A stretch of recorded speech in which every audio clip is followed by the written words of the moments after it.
It's been a wild ride with Mr. Rudy Giuliani. There definitely should be a Disney-themed roller coaster after it. Maybe they could just put him in a Splash Mountain. Replace Splash Mountain with all the Trump officials. We just grab a good pen. Not that one. So what are you up to these days, Francesca? Oh, you know, just fighting against the sadness and the virus, hanging out, working on an AMC show called So That Happened, which is all the news in 2020 that had nothing to do with politics. This year really was just defined by 3 moments: COVID, Trump losing, and the Black Lives Matter protests. So let's talk about some other good moments that maybe happened, some funny moments that maybe aren't necessarily all related to the president and coronavirus. What else is there? That's suspicious. Claudia Conway, I think, might have saved 2020 for me, in that she got on TikTok and has been openly sharing all of her family secrets, just like piloting her own show, because they're all the Conways are gonna have a show, a reality show at some point. And also then asking like really interesting questions, like, let's talk about socialism versus capitalism. And then she captured her mom on a TikTok, which I hope you cut to right now. It's how I interpreted it. You're taping me again? So it's Melania's friend taping her, saying that, who gives a fuck about Christmas? They want to do all these Christmas decorations. I don't care. And these children in cages, give me a fucking break. That moment was like, I think the war on Christmas got skipped this year in the Fox News, sort of freak out reel, because Melania already tanked Christmas openly. Be best. Be best.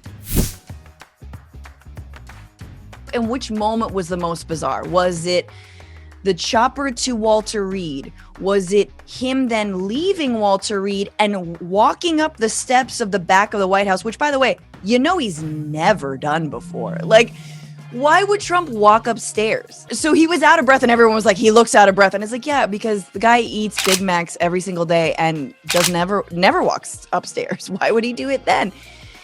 Or I feel like, to me, it was the video that he put out the day after, where after he got all his like monkey meds, special, like, Regeneron. He then came out like hella bronzed and just like, don't let this virus control your life. I think that was the moment that I was like, oh yeah, we live in the upside down. That's where we are.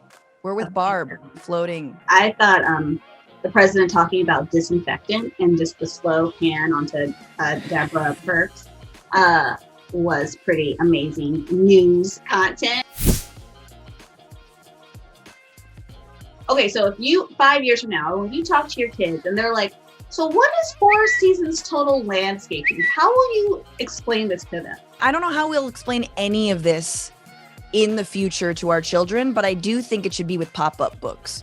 It's a lot of pop-up books, scratch and sniff, little pulleys and things, because that's what the last 4 years have felt like. That's what the last year has felt like. God, my hope for 2021 and the future is that we will enjoy explaining it, because the future will be less insane.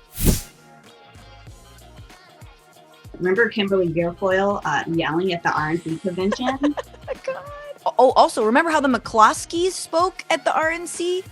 Oh yeah, they're next on my list. I think that little like Hamburglar, like Bonnie and KKK Clyde, that response from very fragile, very wealthy, and totally not under any threat in the moment white Americans, I think perfectly distills some of the overreaction in response to the BLM movement. I have to say, Brooke, politically speaking, it's been trash, but musically, it's been really good. Apparently, there are a lot of coronavirus songs. So this is my favorite coronavirus song.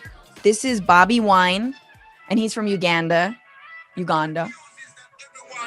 Discipline and personal hygiene, and make sure you regularly wash your hands. Keep a distance from everyone.